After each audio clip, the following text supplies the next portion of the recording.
கனடாவில் ஒரு புதிய குடிவரவு சட்டம் நிறைவேற்றப்பட்டுள்ளது. பில் C-12 என அழைக்கப்படும் இந்த சட்டம் குடிவரவை கட்டுப்படுத்த அரசாங்கத்துக்கு அதிக அதிகாரங்களை வழங்குகிறது. விசாக்களை ரத்து செய்தல் மற்றும் அகதி கோரிக்கைகளுக்கு கால வரம்புகளை நிர்ணயித்தல் போன்ற விதிகள் இதில் அடங்கும். இந்த மாற்றங்கள் குடிவரவை சிறப்பாக நிர்வகிக்க உதவும் என அரசாங்கம் கூறுகிறது. இது குடிவரவு அமைப்பின் மீதான அழுத்தத்தை குறைத்து அதன் மூலம் நடக்கும் மோசடிகள் மற்றும் தவறுகளை தடுக்க உதவும் என அரசாங்கம் நம்புகிறது. மேலும் குடிவரவு மூலம் மக்கள் கனடாவிற்கு வந்த பிறகு அகதி பாதுகாப்புக்கு விண்ணப்பிக்க ஓராண்டு கால வரம்பையும் இந்த சட்டம் நிர்ணயிக்கிறது.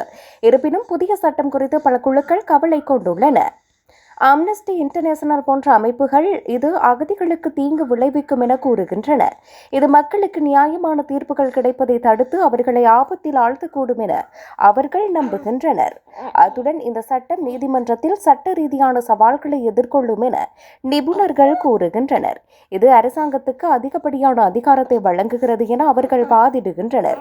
தற்போதைக்கு சட்டம் நிறைவேற்றப்பட்டுள்ளது, ஆனால் விவாதங்களும் சட்ட போராட்டங்களும் எதிர்பார்க்கப்படுகின்றன.